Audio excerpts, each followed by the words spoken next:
बड़ी कमी वाक़ हुई है। 25,500 रुपये फ़ी तोला सस्ता हो गया है।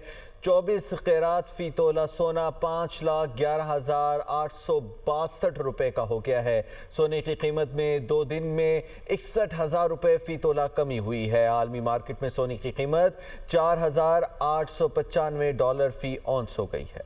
और ऐसे में चांदी कीमत में भी 2,063 रुपये फ़ी तोला कमी हुई। नई कीमत 9,006 रुपये हो गई। बड़ी कमी वाक़ हुई है। 25,500 रुपये फ़ी तोला सस्ता हो गया है। 24 कैरात फ़ी तोला सोना 5,11,862 रुपये का हो गया है। सोने की कीमत में 2 दिन में 61,000 रुपये फ़ी तोला कमी हुई है। आलमी मार्केट में सोने की कीमत $4,895 फ़ी औंस हो गई है।